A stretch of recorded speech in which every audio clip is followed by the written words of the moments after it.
Hello everyone, welcome back to the channel. Hope you are doing well and fine, and in today's video I'll be showing you how to use Tinder when you are banned.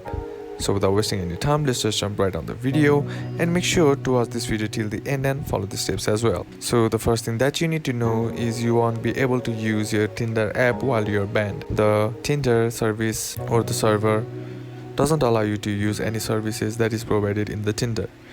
So either you can just use a new phone and use a new email to create a new account, because by creating a new account you're likely to be banned for a long time from Tinder.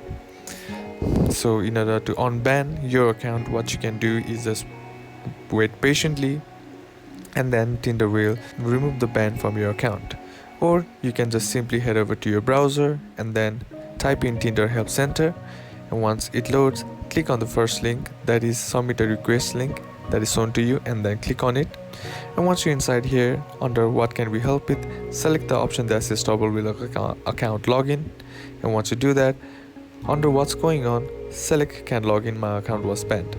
Now once you do that, scroll down, enter in your email address under your email address, enter in your phone number under your phone number, and then under description briefly explain the problem that you are facing. And once that's done, you can also attach files like screenshots or images showing the problem that you are facing. And once all that's done, scroll down and you'll find the submit button on the bottom of the page. Simply click on it, and after a couple of business days the Tinder will reach out to you and fix your issue. And that's basically how you can do it. And that's it for today's video, guys. Hope this video was useful to you. Leave a like if you did, comment down below what the next video should be on, consider subbing to the channel. Thanks for watching. Bye bye.